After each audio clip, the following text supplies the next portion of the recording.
there's a story about you becoming the OC at this time. Can you talk about that? Can you share that experience with us?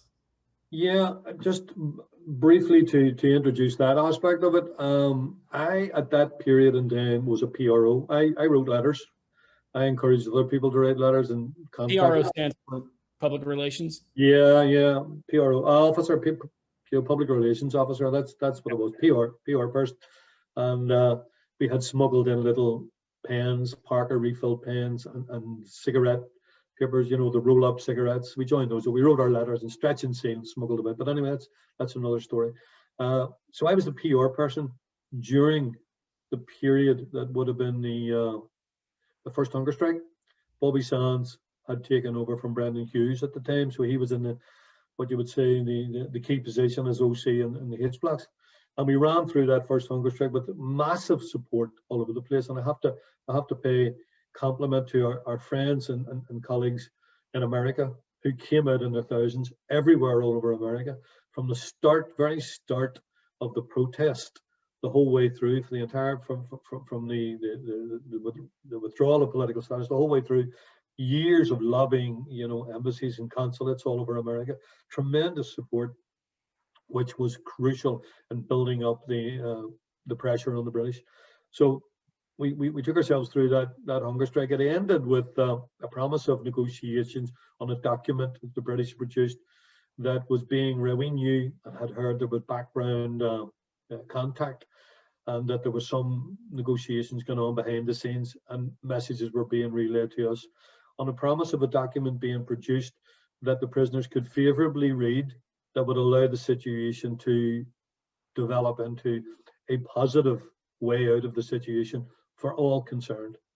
And prior to that document arriving, it actually arrived with a priest, one of the Redemptorist priests, who was a colleague of Father Reid. But at the time that the document presentation and all was happening, and all this was going on, people were told this is in the mix. Sean McKenna, one of the hunger strikers, had gone into a coma, had been transferred from the H Block Prison Hospital to the Musgrave Park Military Hospital outside in Belfast, and he had lapsed into a coma.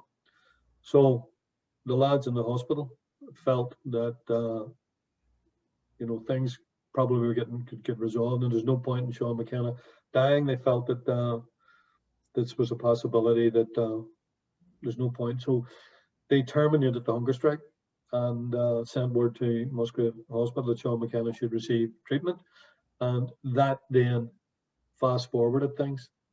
But the British did not produce the document. They did not live by the spirit of the document. They did not adhere to it. They did not introduce new measures. They decided that without the leverage of pressure of the hunger strike continuing, that they didn't have to worry, and that they decided to use the opportunity to hammer us into the ground. And I distinctly recall, because our people had brought up the parcels, brought up our clothes, all of it was turned away, and this would have been part and parcel of resolution of the situation. All of it was turned away. So post the Christmas period, with confusion reigning, Bobby Sands was negotiating with the senior governor, which would be in American terms the warden. The senior governor of the time was Governor Hilditch, and he was negotiating with him in terms of, look, our lads can come out of the cells, we can clean up, we can pay, because we'd never refused to maintain the buildings we lived in, in terms of cleaning and looking after, maintaining the food, we would look after all that sort of stuff. And that it ended up towards the end of January that the senior governor called him out and told him, Sands, this is it. Unless your men put on that criminal uniform, come out of the cells, get cleaned, and abide by the rules and regulations and the orders of my prison guards instead of your own staff, you'll not be going anywhere. And that was the breaker that threw us into the second hunger strike. Now, what happened on the basis of that was that Bobby Sands himself, now we had a fierce argument a fierce argument with the leadership outside the prison for this hunger strikes. They were totally and absolutely opposed to hunger strike action because I think and I feel that they believed on two counts, you're going to lose lives on a hunger strike. And secondly, you're propelling prisoners to the forefront of struggle, which means the integrity, credibility of the struggle is resting upon the shoulders of people who are in prison. This should never be the case. And what was at stake was massive. And a thing that I always point out to people is that many people have asked me that, how come this protest lasted 5 years? How come there was a hunger strike that cost lives on the streets? How come this was over a prison protest? And the answer is generally in prison protests, if somebody gets up and throws slates off a roof, or they set fire to the mattresses on a wing, 2 or 3 days later, there's negotiations and, okay, you'll get an extra such and such, or there'll be an extra time for this. And then within a week, it's all gone. Yeah. What is crucial about this is because the British chose the H-blocks and the prisoners as the vulnerable underbelly, the soft underbelly of Republican struggle, that by defeating Republican prisoners and criminalizing Republican prisoners, by extension, they could defeat the Republican struggle and defeat the IRA. And this is what it's all about. So the political ramifications of success or failure were massive to both the British and to ourselves. And that's why it went to such a degree, to such a high politically charged level. And that's why hunger strike was considered as the final option, because we had nowhere else to go. The IRA were totally opposed to it, and we argued with them. And the only reason in the end up that they acceded to our course of action was that when we said to them, okay, no hunger strike, provide us with the alternative. Tell us the alternative, because as far as we can see, surrender to criminalization is the only option that's in here, and we are not prepared to take that. But if you can provide us from outside with an alternative to hunger strike, certainly we'll go that way. They were not able to do that, and that's why the hunger strikes took place. And at the end of January, Bobby Sands had been on a visit. Danny Morrison, who was the PR person for Sinn Féin at the time, had come up, and he was our press officer, and he'd come up on a visit. Bobby came back from the visit and said, this is before he even, considered talking to me about it. He says, Danny was up on a visit there, and this is what we're doing. This is what we're doing. The second hunger strike, we've told them, and the manner in which it's going to take place. And I've told him that you're taking over as OC after me. And I said, what? And he says, well, you're going to be taking over as OC. I says, you never asked me. This didn't come into conversation. No. He says, that's what I want you to in that position. I says, I don't want to do that. I really did not want that burden of responsibility on me. I just felt that I wasn't equipped for that, even though I'd been through all this protest. I had a pretty good idea of the whole politics of the situation, and my credentials were decent. They were okay.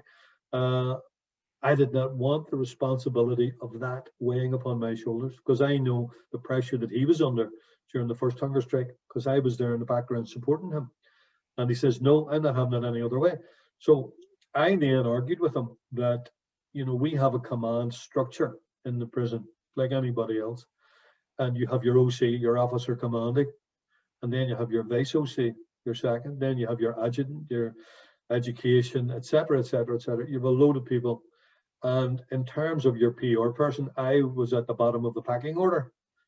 So I said, I'm away down the lane. I said, for example, the vice OC, second in command is Shanna Walsh over in his Block 5. I says, that is rightfully his position. He's got the politics. He's been in with you before. He's been in the cages. He knows this business upside down and inside out, and he's nobody's fool. He understands perfectly exactly what's required here. And Bobby Sands said to me, well, you're leaving one thing out. You're forgetting one thing. And I said, what's that? He says, that's my best mate. I says, what's that got to do with it? He says, well, the situation is this. He says, see if the hunger strike starts and we get to a crisis situation or a critical period, and there has to be negotiations. And he says, and I'm on hunger strike and I'm not physically capable of conducting the negotiations. He says, And someone who is doing it will have to say to the British, that's not good enough. He says, he'll not let me die. And I said, what do you mean? He says, he'll not let me die. And I said, and what you're saying is that I will let you die? He says, yes, you have to. And that's it. You just have to be in the position to say, no, this is not what Bobby Sands and these hunger strikers are here for. You have to be in that position. If hunger strikers are not capable in a situation. Now, I just felt totally taken aback by that. So I actually said to him, so that's your your view towards me. That's the attitude you think about me, this hardened, non-emotional person. So it was a wee bit rough to take, but You're like what, 28, 24, 29? 25, 1978, or sorry, 1981, 29, yeah. Like, I mean, that is an incredible burden is the only word that I can think of right now. And I don't mean it because it sounds so negative, but like that is an incredible responsibility to put on someone, let alone someone, at 30 years of age, roughly. That's when he said that to me, I just says, well, if that's the way you feel about it, then okay. He made me an offer I couldn't refuse. To say no to that, you couldn't say no to that, because his confidence in me was immeasurable. I just couldn't believe it, that he had that level of confidence. Yes, I know, you know all about this. I want you there. I want you. I don't want anybody else, because I want to know who I'm dealing with. And he knew the person that was me, and he knew that intimately over the previous couple of years. But as the hunger strike starts and then progressive, you're in a unique position as the OC, because you are allowed to visit the hunger strikers, and it's a unique position because you have to be the support, but you also have to be the leader itself, and that's different than what anyone else would have gone through at that time. What do you remember most about visiting the hunger strikers and kind of visiting with their families and kind of, having to kind of move around during that time period? Well, I will say this, 1981 was possibly the worst year of my life. I can say that, right, without fail, because we were in this situation and I was placed into a position of responsibility that I did not want to be in. And the fact that the strategy for the hunger strike was not just a group of people going on hunger strike. This was a staggered, phased hunger strike, where Bobby Sands would go first, followed in 2 weeks by Francis Hughes, followed 2 weeks later by Ray McCreesh and Patsy O'Hara. Then a strategy that if a hunger striker died, or when a hunger striker died, he would be replaced by another hunger striker. So this was calculated, it was clinical. People have said that we were extremely clinically focused and hard in the manner in which we rolled out the strategy of this hunger strike. And even opponents would say that this was very, very, this was clear cut. These people mean business. And this was clearly to demonstrate to the British that irrespective of what happens here, this is not going to end until we get to a final settlement and solution. Now, it was difficult. There was tremendous support during the hunger strike from the early days right through. Bobby Sands was in the wing with us up until his 22nd or 23rd day on hunger strike, or 21st day on hunger strike, where he was moved to the prison hospital. He was in a cell by himself. We had Philip Rooney next door, another prisoner, was allowed to go in and clean out his cell each day. And Philip then would be able to smuggle little bits and pieces of communications, small comms on the cigarette paper, in and out, and just tend to him and be a friendly face getting in and out of his cell. Then he moved to the prison hospital. During the course of his time in the prison hospital, there were considerable number of what would be termed as interventions, which be some of them visitations by politicians. The Pope sent an emissary, a bishop who was originally from Uri in the north, Southern politicians, Irish politicians, trade union people, English politicians. People had come in. The Irish Commission for Justice and Peace had come in during the course of the hunger strikes. The International Red Cross had come in. This is all during the entire run of the hunger strike period. But the European Commission for Human Rights sent a delegation about just over a week to 10 days before Bobby Sands died. And I was sent for. I think it was a Sunday morning. I was sent for, and I was brought to the prison hospital. And this was the first time that I was brought up. And we felt that with me being asked to go to the prison hospital, with the European commissioners being in, and with Bobby Sands, 56 plus days on hunger strike, we didn't know how long it was going to last, that there was a potential here for movement. Maybe the British are going to open a door here, we can put a foot in. So I went to the prison hospital, and but part and parcel of the proviso that we had laid down from Bobby Sands and the hunger strikers was that in the event of any negotiations for a settlement, that we asked for 2 external advisors, and we named Gerry Adams and Danny Morrison. Gerry Adams was in Belfast at the time, and Danny Morrison, who was our press officer. We asked for those 2 as assistants to come in for any negotiations, and the British refused. Now, when I got to the prison hospital, I wasn't aware that this refusal had taken place. I thought things possibly moving. So I met with the European commissioners. I think there were 4 in all. Well, 2 commissioners and 2 assistants. And I spoke to them, and they told me they were there. They needed a visit with Bobby Sands, that they could have a chat with them and see what way things are. But he was refusing to speak to them unless, first of all, that I was there, and that Gerry Adams and Danny Morrison were there. And I says, yeah, that's what we've laid down in terms of assistance in terms of negotiations. And he says, well, the British are saying that Gerry Adams and Danny Morrison are persona non grata, that they would not be allowed into the prison. And I says, well, look, all you need to do is phone them and tell them you can see Bobby Sands in 2 seconds, 2 minutes here, if they bring those 2 up. And they says, well, we've already asked, and they've said under no circumstances whatsoever are those 2 getting into the prison. And that's when I knew that the British did not mean to, bring in these people as a way out of the situation. They were, it was actually they were introduced as a request from the Irish government at the time, which was a way out of getting pressure off the Irish government at the time, who were failing and putting pressure on the British.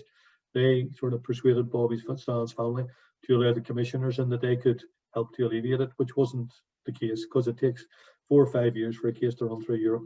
But anyway, so I then said, well, can I speak with Bobby Sands?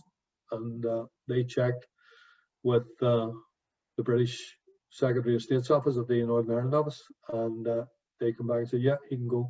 So I went down to the cell that he was in, and it's in the prison hospital. It's a cell structure. It's a lot more comfortable than a prison cell, but it's still a cell. And the door was wide open. There was a medical guard in whites at the doorway. And as I walked down and walked in, the medic, whom I remember, was speaking in hushed tones. And to me, it was as if to speak loudly would be a disturbance to the comfort of Bobby Sands lying in the bed. At the same time, now Francis Hughes was a few cells down, as was Raymond McCreish and Patsy O'Hara. They were in cells further on down the wing. I didn't get to see them. I only got to see Bobby Sands. But when I walked in, he was propped up on a number of pillows, and his eyes were very sunken in his head. His cheekbones were sunken. He didn't recognize me until I moved close to the actual bottom of the bed and walked around the side of the bed. There was a small bedside cabinet with a radio on it and a jug of water. And as I moved closer, he spoke. His voice was very laboured. You know, it was very. It was hard for him to speak. And when I told him it was me, oh, all right, Cara, all right. So I pulled a seat up and sat by the bedside. Prison guard pulled a chair up, and the medic pulled a chair and sat in the doorway. So we began talking, and he was in an absolutely dreadful state. You know, I mean, he'd lost all his weight. He looked dreadful, just looked absolutely horrendous. And I was sort of taken aback because this is the first occasion that I've seen a hunger striker at this stage of a hunger strike. Any of the other ones was during the course of, prior to that, there he was on the wing with us, you know, so you only see in the first week or two. And this was him at a very advanced stage. And he was weak. His breathing was laboured. His voice was weak.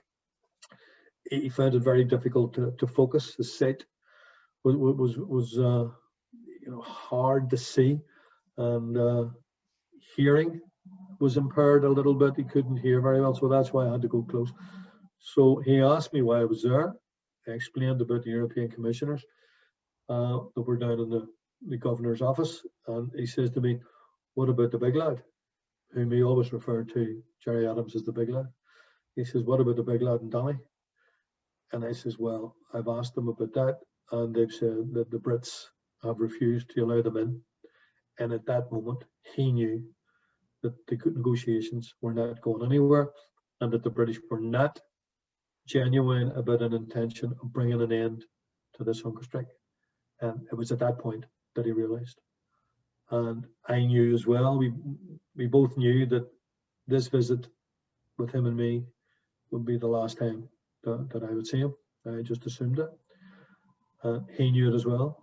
But he went on to talk about the comrades on the wings and tell the lads, you know, send them my best regards, tell them, stay strong, keep at it.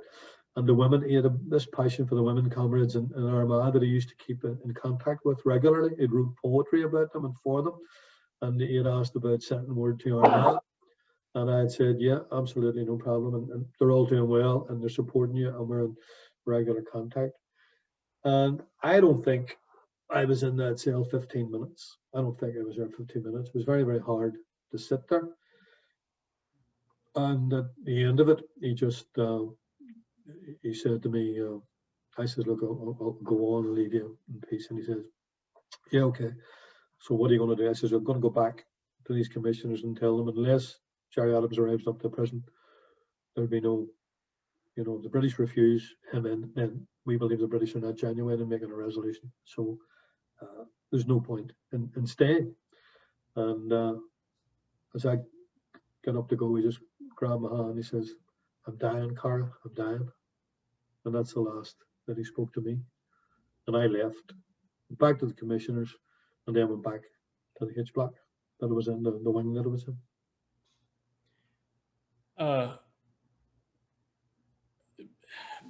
Big, I can't. I mean that you've literally taken my breath away, and I'm sorry. I'm needing just a moment to kind of compose myself here. But when you think about the hunger strikes, what is one thing that you want people to know more and to understand, more so than just the stuff that is more on the surface or whatnot? Like, what's something that you would really want people to take to heart when they think about the hunger strikes when we move into March and through the summer and whatnot? Well, you know, I mean, this is 40 years ago. And quite frankly, I never believed that I'd seen this age and this conflict that we were in. And to me, like 40 years on from hunger strike, and it still has that impact. It still has that focus, that meaning. It's almost continuation and struggle. This hunger strike is a living memory. It lives today. There are so many young people today are eager to find out about the hunger strike and what happened and why did so many people die on hunger strike. What were the politics of it? Who were the people on hunger strike? What were they like? You know, where did they come from? How old were they? Joe McDonnell, I think, was 29, got on 30 on the hunger strike. Who would have been the eldest? and the youngest was about 20 or 21.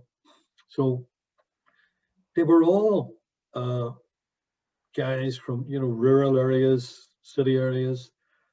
All of them were your ordinary from working class backgrounds, grew up, you know, some had college education, some most didn't. Some of them are rough, hardy lads from their areas, country lads working in farming areas. But the one thing that united them all in the fact that they were ordinary lads involved in struggle. They, under severe circumstances and absolute extraordinary conditions, they rose out of an ordinariness to display extraordinary strength and commitment and determination, and you know, a massive feat of strength to carry them through a conviction that they were right, that their politics were right, that their struggle was right, that they were not going to fail. They were not going to allow themselves to be used to undermine our struggle. And they were totally and absolutely focused on that. And that is evident by the fact that they had gone through an arduous, grueling, terrible period on hunger strike, all the way through up to the longest, I think, was 70, 71 days, 72 days on hunger strike. And, you know, an agonizing period and an agonizing time for their families, you know, for their parents, for their wives, their children, their brothers or sisters. And to me, that is another aspect of it that you know, for me, I didn't have anybody. I wasn't in that situation. I just cannot get to grips with that type of strength and that type of commitment that drives them forward through that awful period. I think that they're a beacon as an example for people in struggle anywhere, that people can take example from that sacrifice or that determination, you know. And I know that throughout the world in different struggles. I remember Benazir Bhutto, Pakistan, actually quoting that when she had been incarcerated, that she took strength from Bobby Sands and people like him, that give her the strength to endure prison conditions, you know. So the impact that they had on people around the world, not just locally, was massive. So there are lots of people today, there are young people today who tell me that you know, some of their inspiration, some of the inspiration today comes from the hunger strikers. Some of their involvement in struggle, part and parcel of a big part of their involvement in struggle comes from the example of the hunger strikers. But there's the, you know, the lessons that are there to be learned are when you're in struggle, you're at death's door, you're in dire situations in a concrete box 10 feet by 9 feet, there's always hope. And the hunger strikers provided that. They provided that hope, they provided that example, and they provided that leadership, considering that hunger strikers and prisoners were propelled, not willingly, to the forefront of this struggle and led from the front and made sure that they did not, through their actions, create any difficulties for this struggle. And out of it was born a movement. You know, I have always said that the hunger strikes were, you know, the platform upon which the development and enhancement of Republican politics has continued to this day. Out of that has come the type of struggle that we've been involved in the whole way down the years to the stage that we're at this time. And many people who are talking about hunger strikers will tell you that as far as they're concerned, this was the watershed moment. These are the men who died in hunger strike, and the women who were in Armagh prison as well, who provided the leadership.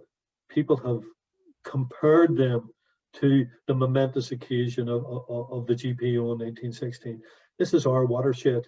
1981 was our watershed, and we owe an absolutely massive debt of gratitude to 10 absolutely courageous and selfless people who put their lives in the line that this struggle could continue.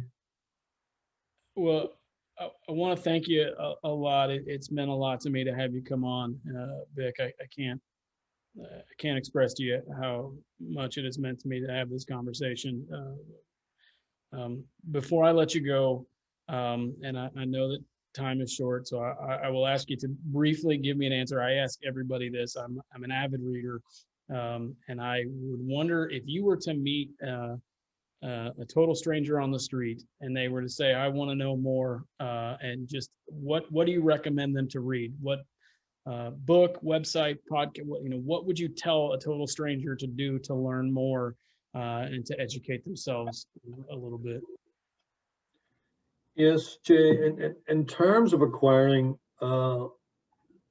historical aspects or knowledge of the hunger strike period, there are a number of ways you can do it. I mean, I also belong, along with Gerry Adams and Danny Morrison, whom I've mentioned, Sure. and former OC of the prison, Sheila Dara, of the Armagh Women's Prison.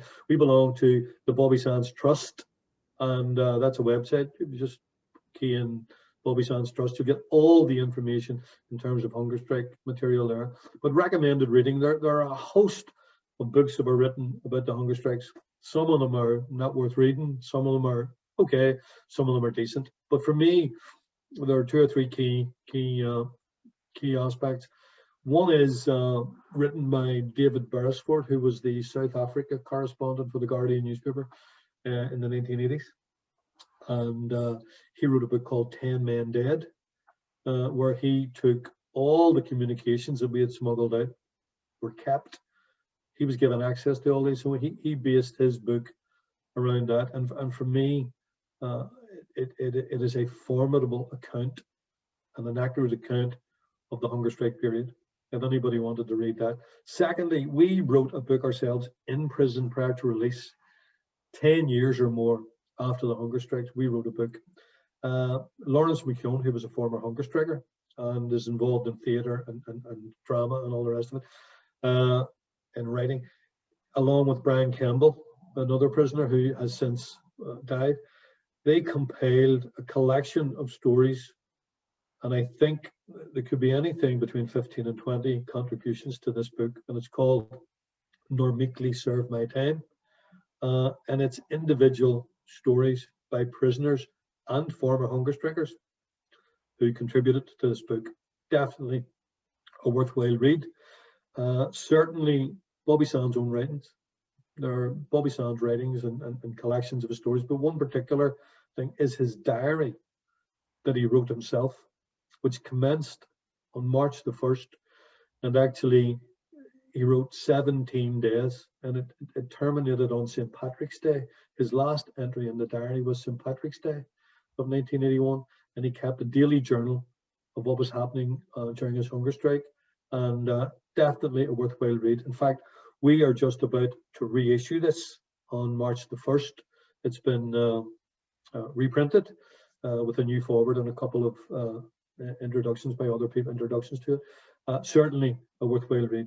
And for people looking, at in terms of the blanket protest and the hunger strikes, the film Hunger, which features Michael Fassbender playing Bobby Sands and Liam Cunningham as the prison chaplain, as one of the prison chaplains, won all sorts of awards at Cannes Film Festival, etc., etc. The British tried to keep it down in England, and it's a film that was made by an absolutely tremendous director. And just to give a wee info on him, he was a young black kid growing up in London at 15 years of age during 1981.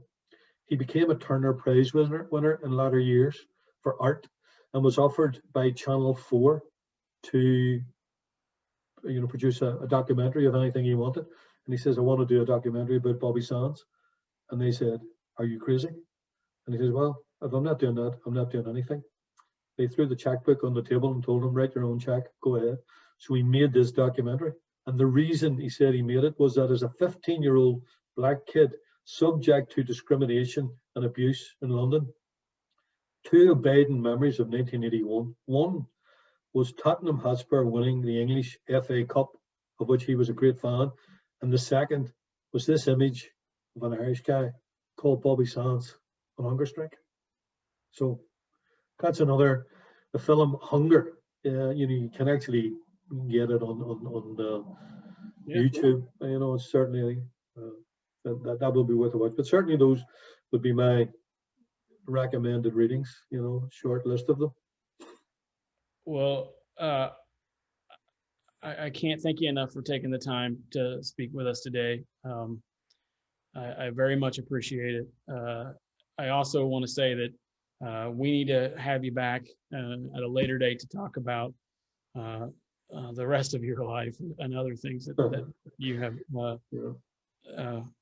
been involved in. And so I definitely want to make sure that gets put on the books. But Vic, thank you, man. I really do appreciate it. I am borderline, which is a rarity. I am borderline speechless at this point in time. So I just want to say thank you again. And if you need anything, man, please don't hesitate to ever reach out. I think you've got a world of support in the States. I think we'd be happy to do anything we could for you. Thanks very much for giving me the opportunity to share my background, history, and my knowledge of that period. And I really appreciate it. And certainly we will stay in touch. Thank you. So thank you again for tuning in. I always say this, but I genuinely mean this. You need to share this video. This message needs to get out. We need people to see it. We need people to become active. We need people to become involved.